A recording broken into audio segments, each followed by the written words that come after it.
இப்போ ஒரு செய்தி ஒன்று வெளியாயிருக்கு. மாரி செல்வராஜுக்கு நோ அப்படின்னு.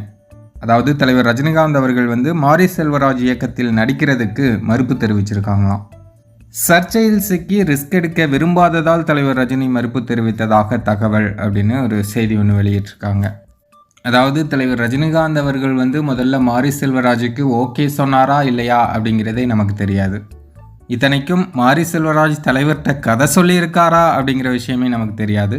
எல்லாமே மீடியாக்களில் பரப்பப்படும் செய்திகள் தான்.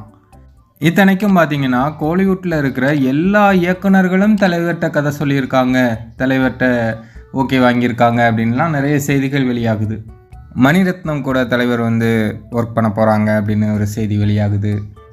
KS ரவிக்குமார் மீண்டும் தலைவரை டைரக்ட் பண்ண போகிறாரு அப்படின்னு ஒரு செய்தி வெளியாகுது. ஏகப்பட்ட செய்திகள் இந்த மாதிரி வெளியாகிட்டே தான் இருக்குது. பட் அதில் எது உண்மை எது போய் அப்படின்லாம் நமக்கு தெரியாது. அதே போல் தான் இந்த மாரி செல்வராஜ் கதையும். இவர் வந்து முதல்ல கதை சொல்லியிருக்கார், தலைவர் ஓகே சொல்லிட்டார் அப்படின்னு ஒரு தகவல்லாம் வெளியாகிட்டு இருந்தது. இப்போ வந்து அதுக்கு மறுப்பு தெரிவிச்சிருக்கார் அப்படின்னு ஒரு தகவல் வெளியாகுது. சரி, அப்படியே இது உண்மையாக இருந்தாலுமே ரசிகர்களுக்கு வந்து இது மகிழ்ச்சியை தான் கொடுத்துருக்கோம் அப்படின்னு நினைக்கிறேன். ஏன்னா நிறைய பேர் வந்து சோசியல் மீடியாக்களில் சொல்கிறத பார்க்க முடியுது. ஏன்னா தலைவரோட ரசிகர்கள் வந்து தலைவரை எப்போவுமே மாஸாக கெத்தாக ஸ்டைலாக பார்க்கணும் அப்படின்னு தான் ஆசைப்பட்றாங்க.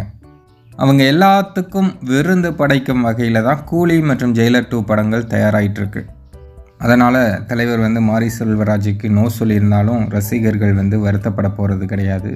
சரி, இது பற்றிய உங்களுடைய கருத்தை கமெண்ட்டில் சொல்லுங்கள்.